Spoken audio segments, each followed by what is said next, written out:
எல்லோருக்கும் வணக்கம் மக்களே. இன்றைக்கி எங்கள் வீட்டில் என்ன சாப்பாடு அப்படின்னு பார்த்தீங்கன்னா, ஒரு அருமையான சாம்பார், காய்கறி சாம்பார், வெஜிடபிள் சாம்பார். அது கூட வந்து பார்த்திங்கன்னா ஒரு அப்பளம், அப்புறம் மோர் மிளகாய், உருளைக்கிழங்கு பொரியல். இதுதான் மக்களே இன்றைக்கி எங்கள் வீட்டில் காலை உணவு. பாருங்கள்.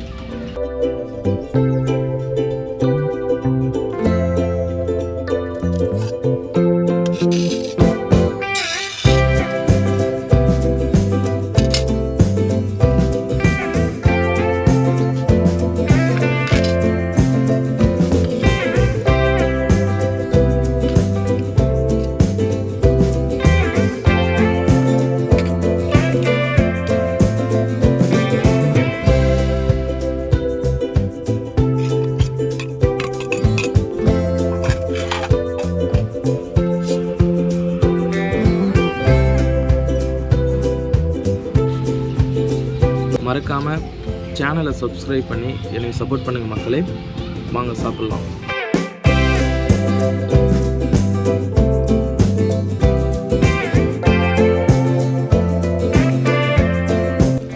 எனக்கு பர்சனலாக வந்து பார்த்திங்கன்னா சாம்பார் ரொம்ப பிடிச்ச ஒரு டிஷ் அப்படின்னு சொல்லலாம். நிறைய பேருக்கு சைவம் பிடிக்கும், நிறைய பேருக்கு அசைவம் பிடிக்கும். அதில் நான் எந்த கேட்டகரி அப்படின்னு பார்த்தீங்கன்னா, சைவம் அசைவம் ரெண்டுமே எனக்கு ரொம்ப பிடிக்கும்.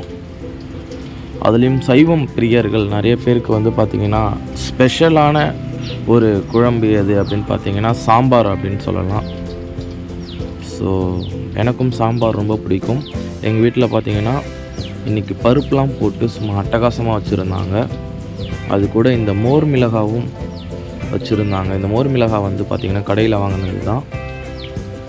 கொஞ்சம் காரமாக தான் இருந்துச்சு. ஆனால் இந்த சாப்பாடு கூட வச்சு சாப்பிடும்போது சாப்பிட்றதுக்கு ரொம்ப அருமையாக இருந்துச்சு. அடுத்தது பார்த்திங்கன்னா உருளைக்கிழங்குமே பார்த்திங்கன்னா ரொம்ப அருமையாக இருந்துச்சு. இதில் பச்சை மிளகாயெல்லாம் பார்த்திங்கன்னா கீரி போட்டிருந்தாங்க. சின்னதாக கட் பண்ணாமல் கீரி, வெங்காயம் நல்லா ரவுண்டாக கட் பண்ணி போட்டு மசாலாலாம் சேர்த்து அட்டகாசமாக வச்சுருந்தாங்க. அதனால் சாப்பிட்றதுக்கு ரொம்பவுமே செம்மையாக இருந்துச்சு. அப்பளமும் கடையில் வாங்கினது தான். அப்பளமும் பார்த்திங்கன்னா அருமையாக இருந்துச்சு. ஸோ இன்றைக்கி வந்து பார்த்திங்கன்னா சாம்பார், அப்பளம், உருளைக்கிழங்கு பொரியல், அப்புறம் பார்த்திங்கன்னா இந்த மோர் மிளகாய் சாப்பிட்றதுக்கு அருமையாக இருந்துச்சு. அப்புறம் இந்த வாழை இலை பார்த்திங்கன்னா பார்த்தாலே தெரியும், இலை ரொம்ப சின்னதாக இருக்குது பாருங்கள். இந்த இலை வந்து பார்த்திங்கன்னா எங்கள் வீட்டில் நான் அறுத்துட்டு வந்த இலை தான். ஆக்சுவலி ஏன் இலை பெருசாக இல்லை அப்படின்னு பார்த்தீங்கன்னா, எங்கள் வீட்டில் வாழைக்கட்டை நாங்கள் வச்சுருக்கோம். அந்த வாழைக்கட்டை வந்து துளுத்தி இப்போ தான் இலை விட்டுட்டுருக்கு. ஆனால் எனக்கு இலை தேவைப்படுது அப்படின்றதுனால நான் அதை கட் பண்ணி எடுத்துகிட்டு வந்துட்டேன். அதனால தான் சைஸ் சின்னதாக இருக்குது. இந்த வீடியோ பார்க்குற நீங்கள், உங்களுக்கு இந்த காம்பினேஷன் பிடிக்குமா என்னன்றதை கமெண்ட் செக்ஷனில் பதிவு பண்ணுங்கள். சாம்பார், அப்பளம், மோர் மிளகாய், இதை கூட வந்து பார்த்திங்கன்னா உருளைக்கிழங்கு பொரியல் உங்களுக்கு பிடிக்குமா என்னன்றதை கமெண்ட் செக்ஷனில் பதிவு பண்ணுங்கள். மறக்காமல் சேனலை சப்ஸ்கிரைப் பண்ணி எனக்கு சப்போர்ட் பண்ணுங்கள் மக்களே. எனக்கு வந்து பார்த்திங்கன்னா எங்கள் வீட்டில் ஒரே ஒரு அப்பளம் தான் வச்சுருந்தாங்க. அருமையாக இருந்துச்சு சாப்பிட்றதுக்கு. எனக்கு குறிப்பாக வந்து பார்த்திங்கன்னா இந்த சாம்பாரில் வந்து உருளைக்கிழங்கு எனக்கு ரொம்ப பிடிக்கும். நிறைய பேருக்கு வந்து பார்த்திங்கன்னா உருளைக்கிழங்கு அதிகமாக சாப்பிட்டா இந்த மூட்டு பிடிப்புலாம் வரும் அப்படின்னு சொல்லுவாங்க இல்லைங்களா. உருளைக்கிழங்கு முழுக்க ஒரு வாயு அப்படின்னு சொல்லுவோம் இல்லைங்களா. பட் எனக்கு அப்படி இல்லை. எனக்கு எந்த குழம்பு வச்சாலுமே, கருவாட்டு குழம்பு, மீன் குழம்பு, சாம்பார், கறி குழம்பு, எந்த குழம்பு வச்சாலுமே, புளிக்குழம்பு, அதில் உருளைக்கிழங்கு கம்பல்சரி இருந்தால் எனக்கு ரொம்ப பிடிக்கும். ஸோ எனக்கு பிடிச்ச ஒரு வெஜிடபிளில் ஒன்று வந்து பார்த்திங்கன்னா உருளைக்கிழங்கு. மோர் மிளகாய் வந்து பார்த்திங்கன்னா வீட்லேயும் போடுவாங்க சம்டைம். பட் எங்கள் வீட்டில் மோர் மிளகாய் தீர்ந்துட்டதுனால இன்றைக்கி கடையில் வாங்கிட்டு வந்திருக்கோம். இந்த உருளைக்கிழங்கு அப்படியே எடுத்து அந்த பொரியலை அப்படியே சாதத்து கூட வச்சு அப்படியே ஒன்றா சாப்பிடும்போது அருமையாக இருந்துச்சு.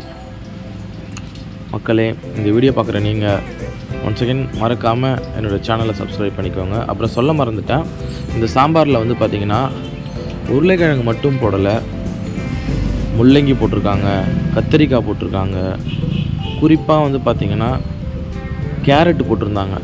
சாம்பாரில் இந்த கேரட்டு போட்டாலே அது ஒரு சாம்பாரில் வந்து பார்த்திங்கன்னா ஒரு தனி டேஸ்ட் இருக்கும், அருமையாக இருக்கும் சாப்பாடு கூட சாம்பார் சாப்பிடும்பொழுது. அதுக்கு மெயின் காரணம் வந்து பார்த்திங்கன்னா கேரட்டு. ஏன்னா கேரட் வந்து சும்மாவே நம்ம சாப்பிடும்பொழுது ஒரு விதமான டேஸ்ட்டாக இருக்கும் இல்லைங்களா, இனிப்பாக இருக்கும் இல்லைங்களா. ஸோ நம்ம கேரட்டு போட்ட சாம்பாருக்கும் கேரட் போடாத சாம்பாருக்கும் ஒரு வித்தியாசம் இருக்கும். ஸோ கேரட் போட்டதுனால இன்னும் சரியான டேஸ்ட்டாக இருந்துச்சு சாப்பிட்றதுக்கு. ஸோ ஃபைனலாக வந்து பார்த்திங்கன்னா வீடியோட எண்டுக்கு வந்துட்டோம். பருப்பும் வந்து பார்த்திங்கன்னா நல்லா வேக வச்சு போட்டதுனால அருமையாக இருந்தது சாப்பிட்றதுக்கு. மறக்காமல் சேனலில் சப்ஸ்கிரைப் பண்ணிக்கோங்க மக்களே. ஸோ நம்ம வீடியோவில் பார்த்திங்கன்னா நம்ம சேனலில் இதுக்கு முன்னாடி சாம்பார் வீடியோ நான் நிறையா போட்டிருக்கேன் அப்படின்னு நான் நினைக்கிறேன். கறி குழம்பு வீடியோஸ் போட்டிருக்கேன். இதெல்லாம் பார்க்கணுன்னு நீங்கள் நினச்சிங்கன்னா மறக்காமல் என்னோடய சேனல் பேஜில் போய்ட்டு பாருங்கள், எனக்கு சப்போர்ட் பண்ணுங்கள். ஸோ கண்டிப்பாக நாளைக்கு எங்கள் வீட்டில் நான்வெஜ்ஜாக இருக்கிறதுக்கு வாய்ப்பு இருக்குது. ஸோ ரீசெண்டாக பார்த்திங்கன்னா ஒரு பிரியாணி வீடியோ கூட நம்ம சேனல் பேஜில் நான் போட்டிருந்தேன். அதையும் பார்க்கணுன்னு நினச்சிங்கன்னா கண்டிப்பாக போய் பாருங்கள்.